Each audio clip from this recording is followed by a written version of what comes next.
Hey, salut, bonjour à toi, quel que soit l'endroit où tu te trouves sur cette planète, ici Didier Gélanor, le fondateur du grand sommet de la motivation qui aura lieu le 14 octobre. Je suis pas seul aujourd'hui, je suis avec une personne que tu devrais connaître. Il s'agit de Sadia Drouche. Bonjour Sadia, comment vas-tu? Bonjour Didier, bah écoute, ça va très bien et je te remercie pour ce moment que je vais partager avec toi et avec tous ceux qui vont nous regarder.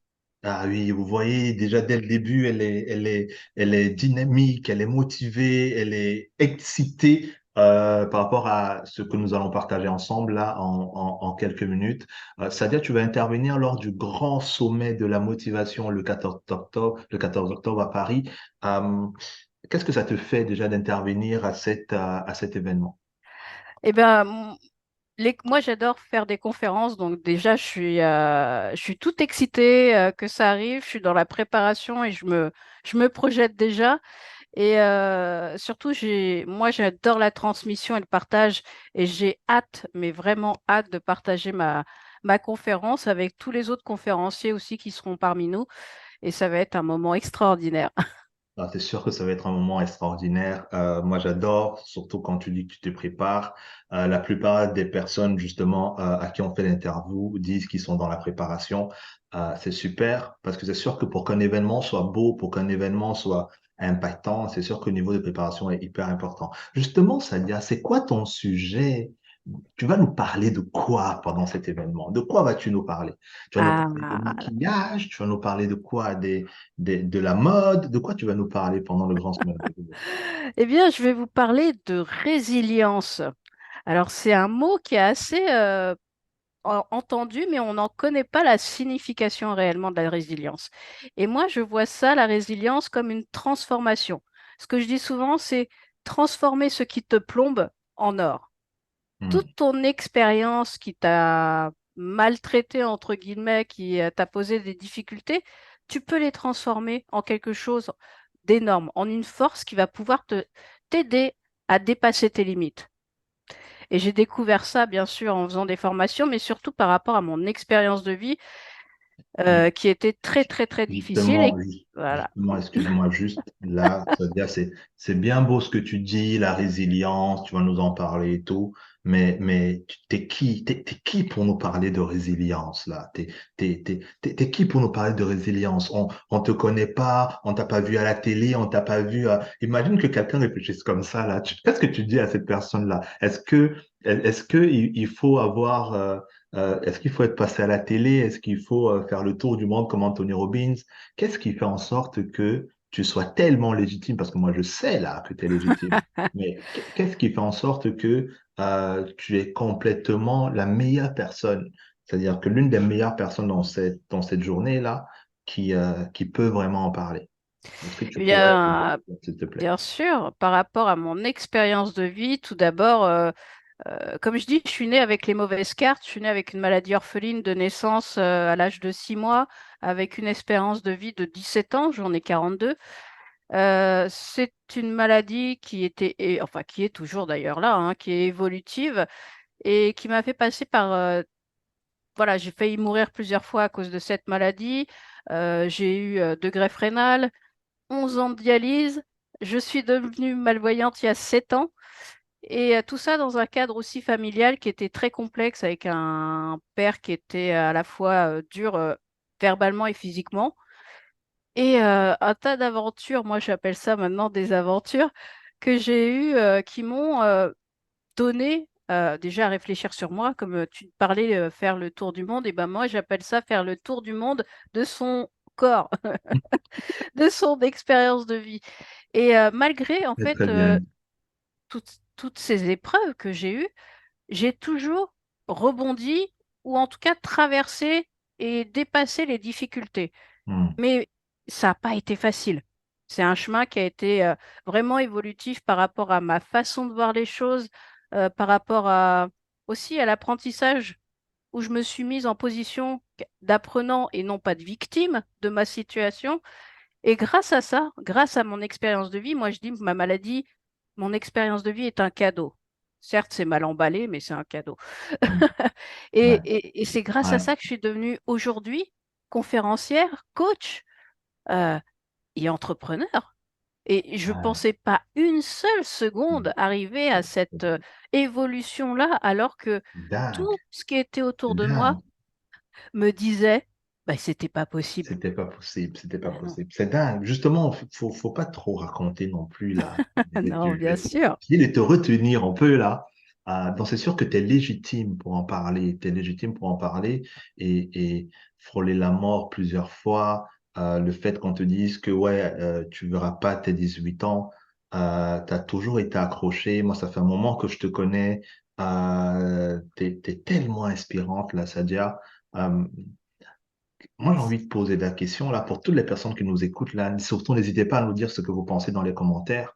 Euh, Qu'est-ce qui te motive en fait avec toutes ces épreuves là que t'as connues? Et en plus, je te vois là, tu souris, on dirait que tout est OK, que tout est parfait et tout. Qu'est-ce qui te motive? Qu'est-ce qui te permet d'être aussi optimiste, en fait, aussi combative. C'est où tu puisses ta force.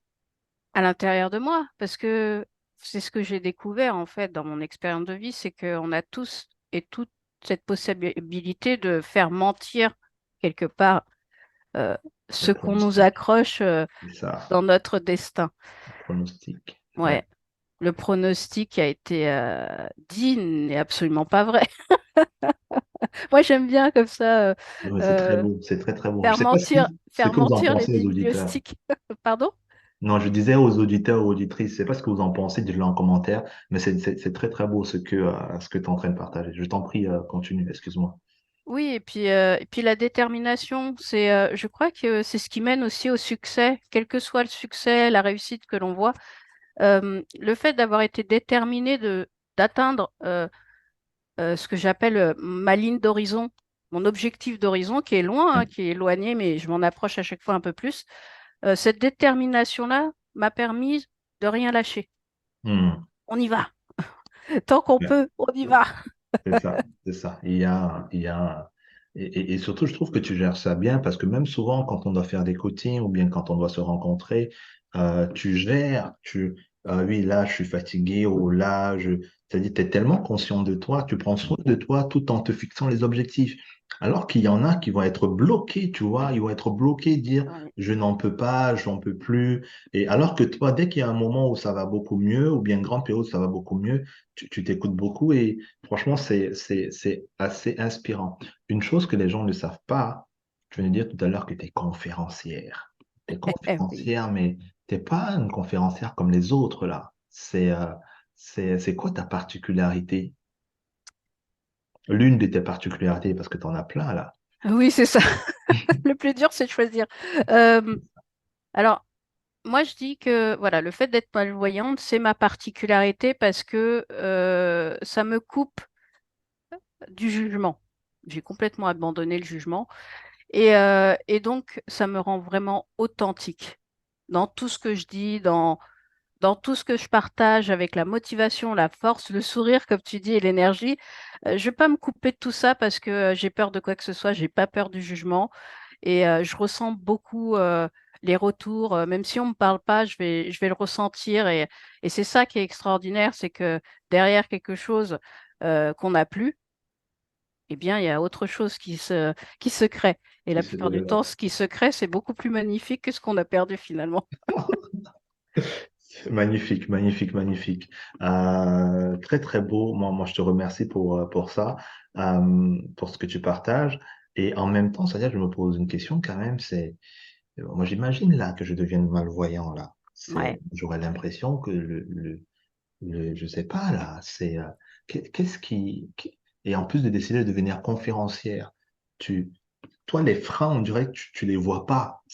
Comment tu les as abattus parce que tu as même commencé à créer des événements sur la confiance en soi et tout ça, où tu aides les gens profondément et tout. Mm. Comment non, je sais pas là, t'es malvoyante là quand même. Je sais pas s'il faut le répéter combien de fois là, mais je trouve que c'est tellement magnifique. Quand tu te fixes un objectif, c'est quoi ton secret en fait?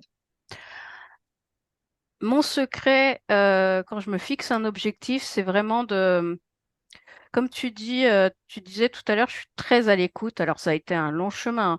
Je Ouais, suis je sais. très à l'écoute de mes besoins et j'ai totalement lâché prise sur le résultat. Hmm. J'ai une envie, cette motivation, elle est là, elle vient du cœur, c'est une énergie là qui me pousse à faire quelque chose. Je le fais. Je ne sais pas comment, quand, ni comment ça va se passer. Et finalement, j'y vais, quoi. En fait, je trouve on se pose trop de questions parce qu'on est trop dans la résistance et les peurs. À partir du moment où on lâche les peurs et qu'on laisse le flux aller, on y va, on Hmm. y va. C'est ce lâcher prise, en fait, que j'ai justement parce que je suis malvoyante. Je Ouais. regarde plus à gauche, à droite, qu'est-ce qui se fait, la comparaison, etc. Je m'en fous, en fait. Je m'en fous complètement. Je m'en fous, en fait. J'aime Ben, trop c'est ça. comment tu dis ça. J'aime trop comment tu dis ça. Bon, en tout cas, je pense qu'on va pas trop balancer, on va pas balancer trop Ouais. de choses là aujourd'hui. C'était surtout pour que vous, auditeurs, auditrices, vous appreniez à connaître qui est Sadia.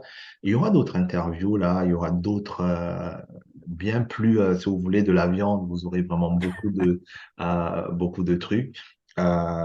Mais on y va doucement. Déjà, Sadia, pour les personnes qui hésitent pour venir au grand sommet de la motivation, là, les gens qui se disent, ah ouais, mais non, il va pleuvoir peut-être le 14 octobre, ou bien c'est trop loin. Qu'est-ce que tu dis à ces personnes-là qui hésitent à participer à cet événement?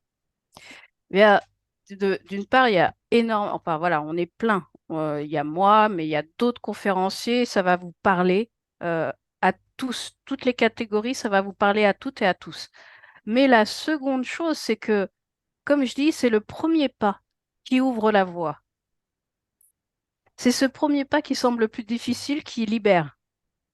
Alors, si vraiment vous le ressentez, que vous avez envie de changer, de comprendre, parce qu'on va vous donner des clés, et ces clés-là, elles vont être mises en action dès que vous allez entendre la conférence, c'est quelque chose que vous allez mettre en place, eh bien tout ça, ça va vous aider. Et ce pas-là est la clé de l'ouverture.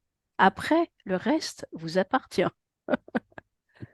C'est ça. Après, le reste vous appartient. C'est vraiment à vous de poser la première action. Il faut savoir que le Grand Sommet de la Motivation, c'est l'événement numéro un en termes de motivation et de résilience en France. Donc, c'est certain que vous allez sortir de là, mais avec un autre état d'esprit.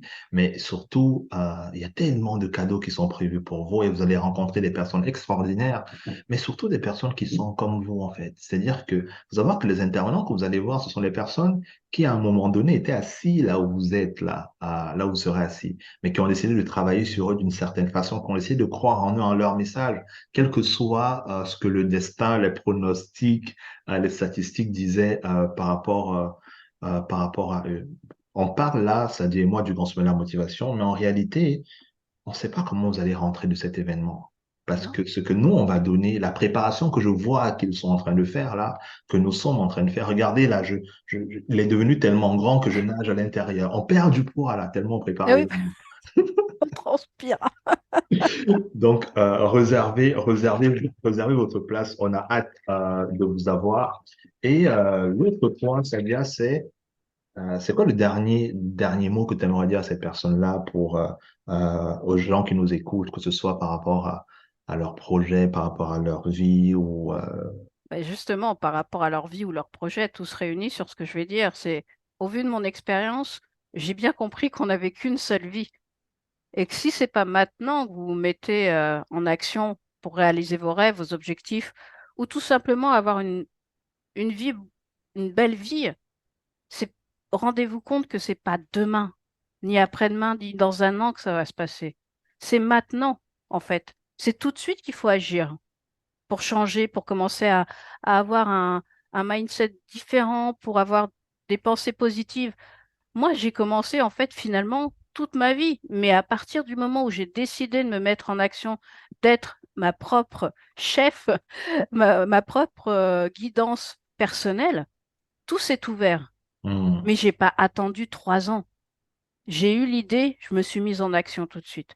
Et je ne savais pas comment ça allait devenir.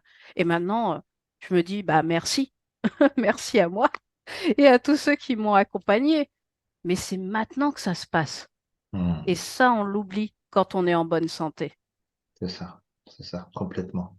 Bien, mesdames et messieurs, moi, je n'ai plus rien à ajouter là après ça. Sadia, merci pour ta confiance, merci pour cette préparation, merci pour ce que euh, tu fais et de continuer dans cette mission-là. Les amis, on se voit prochainement. Regardez nos vidéos. Si vous avez des questions, n'hésitez pas à les poser. On est en train de préparer d'autres choses qui sont belles pour vous motiver, pour vous inspirer et réservez votre place. Hâte de vous retrouver. Passez une excellente journée. Très bon week-end à vous. Grosse bise. Merci à toi, Sadia. Merci Didier. À Allez, bientôt aussi à tout le ciao. monde. Bye.